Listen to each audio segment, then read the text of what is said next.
From the bustling streets of London to the eerie quiet of Brackenmere, one journalist's quest for truth led her to a place where reality itself begins to fray. This is the chilling tale of Isabella Clarke and the sinister secrets of the Hollow Lake.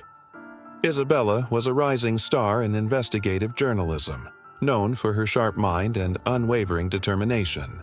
When she heard whispers of mysterious disappearances in the remote village of Brackenmere, her curiosity was piqued. The locals spoke of an ancient body of water they called the Hollow Lake, a place steeped in a dark and persistent legend.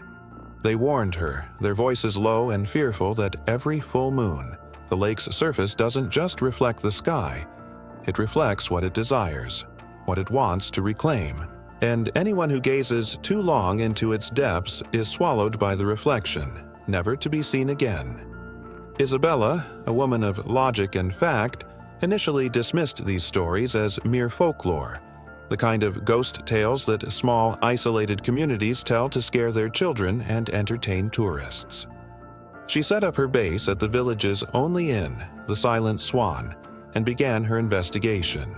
She spent her days interviewing the tight-lipped villagers, their eyes darting nervously towards the lake whenever she mentioned the missing people. She spent her evenings walking the perimeter of the Hollow Lake, camera in hand, documenting the strange, almost magnetic pull of the water. The lake was unusually still, its surface a perfect dark mirror, reflecting the gnarled trees and the overcast sky with unnerving clarity. One afternoon, as dusk painted the sky in shades of bruised purple and orange, Isabella returned to her room to develop the photos she had taken. As the images materialized in the chemical bath, a cold dread crept up her spine. In several of the photos, faint ghostly figures stood just behind her reflection in the water. They were translucent, almost blending into the background, but their eyes were unmistakable. Dark, empty voids that seemed to stare right through the lens and into her soul. They looked like they were watching from another world, a world just beneath the surface. Shaken but still clinging to rational explanations, tricks of light, double exposures, Isabella tried to push the unsettling images from her mind. But that night, her sleep was fractured by a persistent rhythmic sound. Drip, drip, drip. She sat bolt upright in bed, her heart pounding. The sound was coming from inside her room.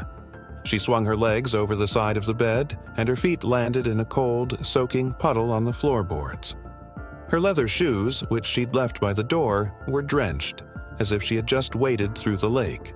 A primal fear she had never known before seized her.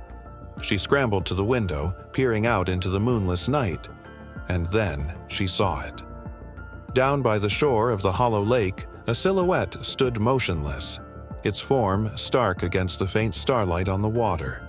It was her own silhouette.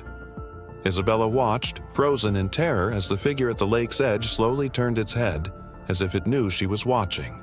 It was a perfect copy of herself, a silent doppelganger standing guard by the water. The line between folklore and reality had not just blurred, it had completely dissolved. Isabella now understood that the villagers' fears were not born of superstition, but of horrifying experience. The lake was not just a body of water, it was a hunter, a collector of souls, and it had set its sights on her. But Isabella wasn't one to run from a story or from a threat. Fear was now mixed with a journalist's fierce resolve. She had to know the truth. She had to understand what lay beneath that placid, waiting surface. The next full moon arrived with a chilling sense of destiny. The sky was clear, and the moon hung like a giant silver coin, casting an ethereal glow over the village. The lake was a perfect circle of liquid moonlight, more mesmerizing and more menacing than ever before. Ignoring the frantic pleas of the innkeeper, Isabella walked to the water's edge. She took a deep breath, the cold night air burning her lungs, and with a final, determined look at the world she knew, she dived into the icy embrace of the Hollow Lake. The shock of the cold was instant, but what followed was even more shocking. There was no murky darkness, no tangled weeds or muddy bottom. Instead, she found herself floating in a world of impossible clarity. Beneath her, suspended in the silent, shimmering water, was an entire village, a perfect underwater replica of Brackenmere. The crooked houses, the ancient trees, the very inn where she'd been staying, all stood pristine and preserved in the spectral depths. She swam down, propelled by a force she couldn't explain, towards the submerged version of the Silent Swan. Peering through a window, she saw a scene that shattered her understanding of the universe.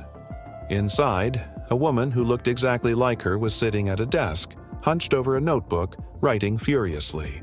It was Isabella, but not her. It was another version, a reflection made real. As Isabella watched, horrified and fascinated, the writer inside the house slowly looked up, her gaze meeting Isabella's through the glass and the water. The reflection's lips curved into a slow, knowing smile, and a voice whispered, not through the water, but directly inside her mind, "You're home now?" The next morning, the villagers found her camera resting on the damp soil at the lake's edge, a single tripod leg still standing. The local constable picked it up carefully. They scrolled through the photos, seeing the familiar landscape, the eerie shots of the water, and the ghostly figures. Then they reached the final image. It was a photo of Isabella, but it was impossible. She was standing peacefully on the surface of the water, as if it were solid ground. Her expression was serene, her eyes calm, and in the reflection beneath her feet, a mirror image of herself smiled back, a triumphant, possessive smile that did not belong to the woman they knew. Isabella Clarke had finally found her story, and in doing so, had become a part of the lake's eternal, chilling legend. She had been reclaimed. The story of the Hollow Lake serves as a haunting reminder that there are corners of our world where logic holds no power, and some mysteries are not meant to be solved, only survived. Or, in Isabella's case, joined. Thank you so much for watching. If you enjoy tales of mystery and the unexplained, don't forget to hit that like button and subscribe to our channel for more content that explores the shadows. We'll see you in the next video. Stay curious and stay safe.